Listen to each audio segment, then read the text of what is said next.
Shalom, selamat pagi Bapak Ibu Saudara yang dikasihi Tuhan kita Yesus Kristus. Senang rasanya kita dapat berjumpa kembali melalui renungan harian gereja kita HKBP Resort Surabaya. Hari ini Rabu tanggal 17 Juni tahun 2026. Sebelum kita mendengarkan firman Tuhan, saya mengajak kita untuk terlebih dahulu mempersiapkan hati kita untuk menyambut firman-Nya.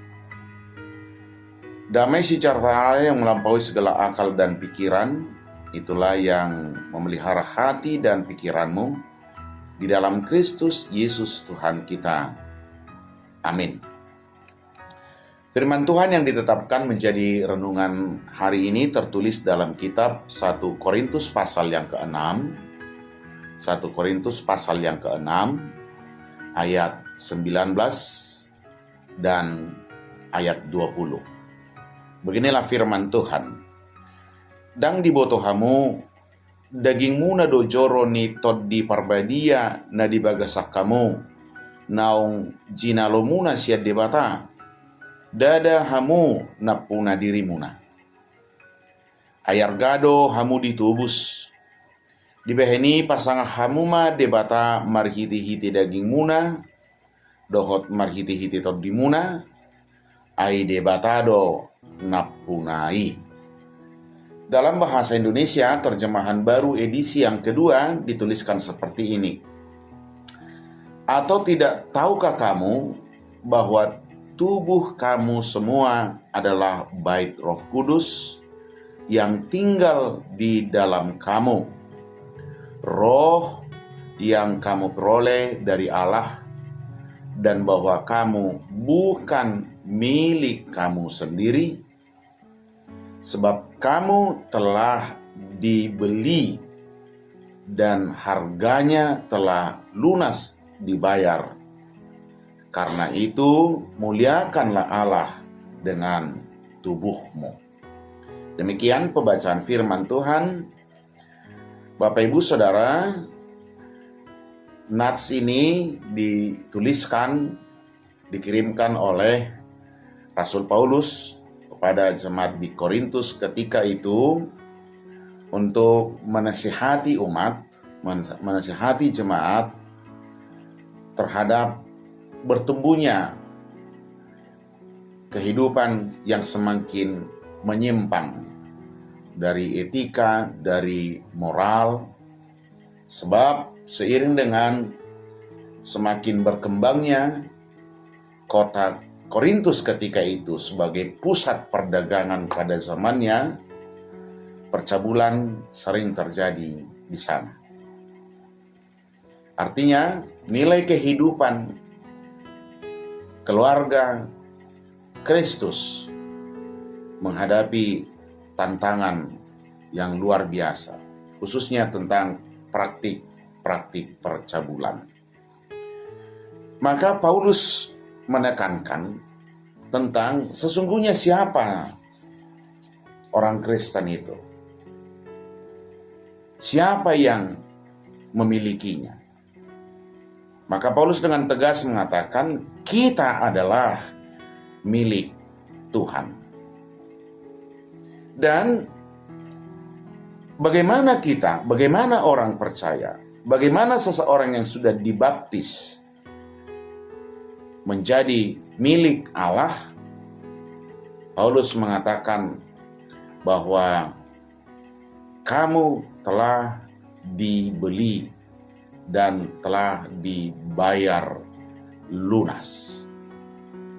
Artinya Bapak Ibu, status orang percaya sebagai milik Allah itu mengalami proses. Di sana ada pengorbanan, yaitu melalui kematian Putra Allah, yaitu Tuhan kita Yesus Kristus. Karena kita bukan lagi milik kita sendiri, kita adalah milik Allah, maka dikatakan di dalam tubuh kita Allah berdiam melalui Roh Kudus. Maka terkadang perlu kita sadari itu.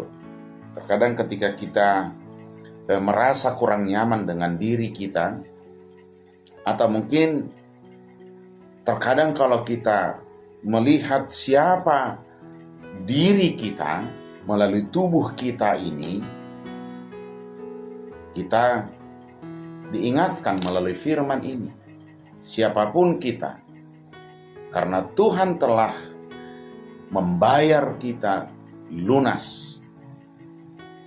Karena kita adalah kepunyaan Allah, maka kita harus sadari dalam tubuh kita ini Allah berdiam melalui Roh Kudus.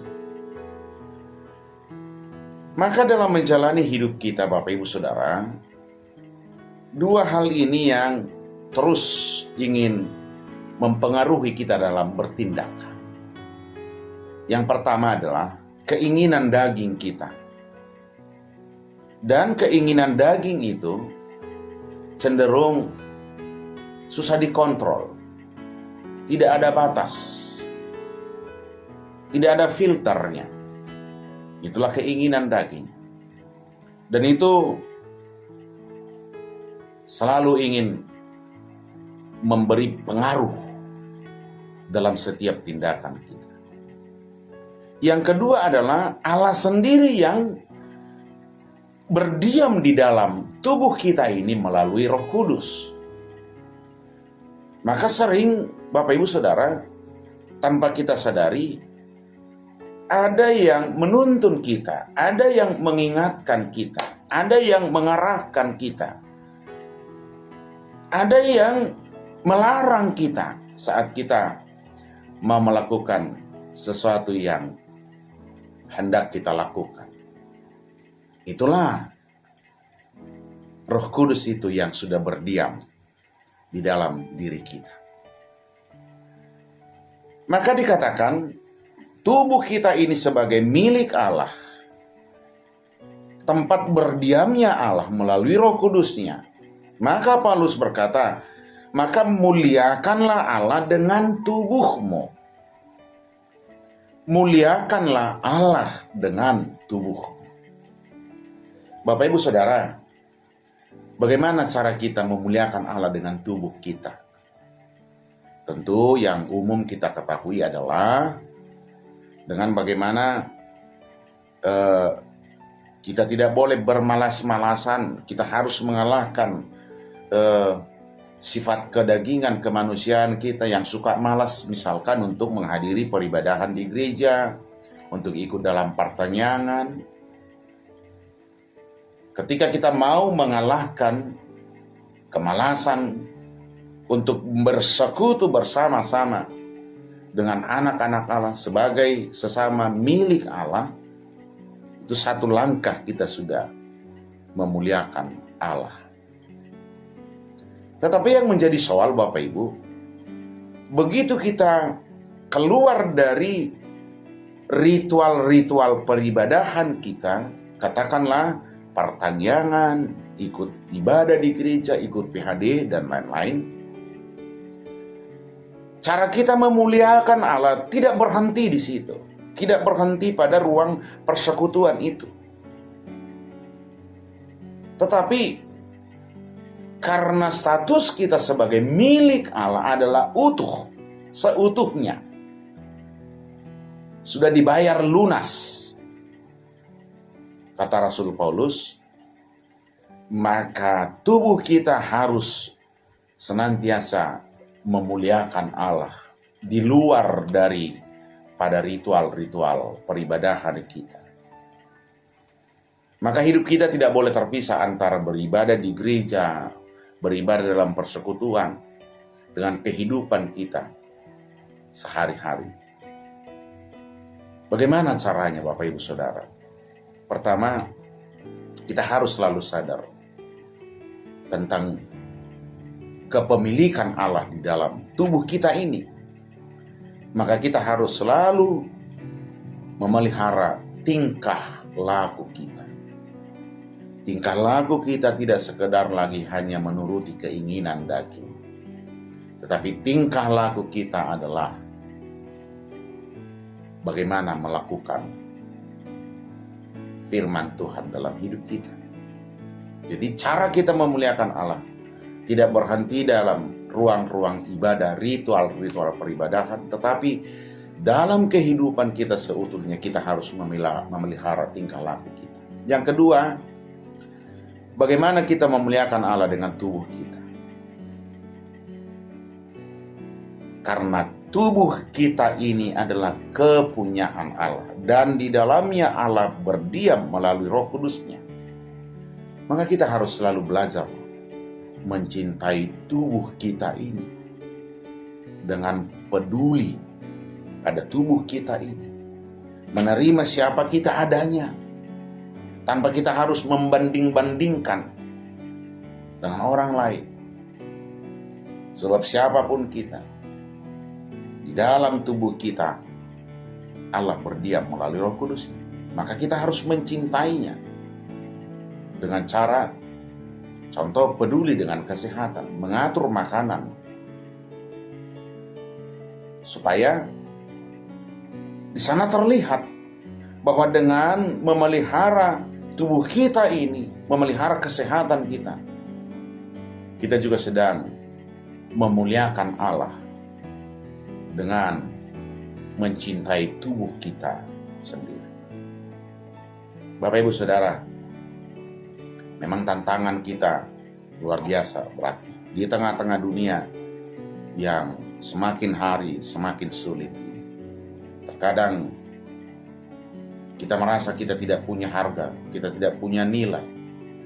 Terlebih saat kita merasa kita kalah bersaing dengan yang lain. Kita tidak mampu bersaing dengan yang lain, sehingga kita sendiri merendahkan diri kita.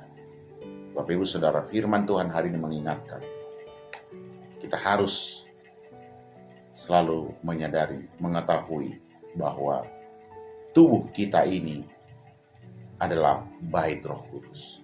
Di dalam tubuh kita ini Allah berdiam melalui Roh Kudus-Nya.